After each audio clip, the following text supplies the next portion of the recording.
Il est 8h11, c'est l'heure de l'interview d'actualité. Maya, vous recevez ce matin David Martinon, l'ambassadeur de France en Afghanistan. Poste que vous exercez désormais de Paris. Bonjour David Martinon. Bonjour. Merci d'être avec nous ce matin. Vous venez de publier ce livre, Les 15 jours qui ont fait basculer Kaboul, aux éditions de l'Observatoire. Ces 15 jours qui ont suivi la prise de pouvoir par les talibans jusqu'à votre départ du pays avec votre équipe, au terme d'une vaste opération d'exfiltration d'urgence au péril de votre vie. Avec un peu de recul aujourd'hui, est-ce que vous vous dites que vous êtes des miraculés ? Disons qu'on a eu la chance de tous rentrer à la maison et que, oui, on a fait le travail jusqu'au bout et je ne sais pas si on est des miraculés, mais c'est vrai que c'était une zone de guerre quand même. Le 15 août 2021, on se souvient tous de ces images d'Afghanistan. Les talibans ont fait tomber la capitale Kaboul en moins de 24 heures.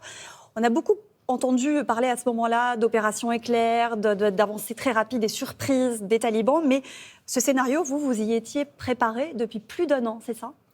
Oui, on avait compris, je pense, dès la signature de l'accord entre les Américains et les talibans que l'issue était à peu près inexorable, que ce serait probablement une victoire rapide et complète des talibans après le départ du dernier soldat de l'OTAN.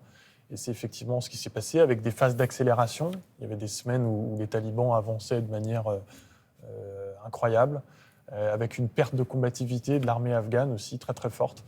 Et en effet, nous nous sommes préparés plus d'1 an à l'avance. Avec un plan d'évacuation de l'ambassade ? En effet, on a travaillé sur tout ça, sur des options de sortie par la route, et on s'est rendu compte que ce n'était pas possible, qu'il y aurait en fait qu'un seul point de sortie de l'Afghanistan, ce serait l'aéroport, et donc avec beaucoup de contraintes qui iraient avec, et notamment très probablement un engorgement au moment où tout le monde voudrait sortir. Ça faisait aussi des semaines que vous détruisiez des documents stratégiques, par exemple, avant donc cette arrivée des talibans. Malgré la préparation, lorsque vous apprenez que Jalalabad est tombé, que les talibans sont proches de Kaboul, vous lancez l'évacuation de l'ambassade, mais avec le sentiment d'une grande confusion. Alors, ce n'est pas la panique, on sait ce qu'on a à faire, encore une fois, on est préparé. Mais même si vous êtes préparé, vous n'êtes pas forcément prêt. C'est-à-dire que tous ces mois de préparation, le fait qu'on était désormais en noyau dur, que nous avions pu évacuer tous nos employés afghans, tous les employés afghans de l'ambassade depuis des mois, nous a donné de l'agilité. Et en réalité, nous avons utilisé cette agilité pour faire face aux imprévus. Et en réalité, il y a toujours des imprévus dans ces circonstances-là. Et effectivement, tout au long de cette journée, il y a eu une accélération constante des événements, ce qui nous a obligés parfois à changer de plan.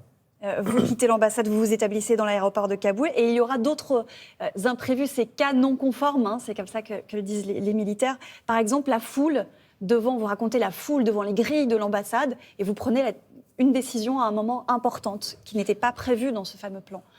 Oui, ce n'était pas prévu. L'objectif, c'était vraiment d'évacuer et de laisser personne derrière. Sauf que la dernière noria d'hélicoptère qui m'a emmené, moi, avec mon équipe vers l'aéroport, c'était vraiment la dernière. Après, il y a eu les hélicoptères américains ont été visés par les tirs des talibans. Et donc, on a dû laisser une arrière-garde policière dans l'ambassade. Et en effet, il y a eu ce moment où la foule se pressait contre le portail avec un risque mortel, puisque c'était le moment où les talibans passaient devant.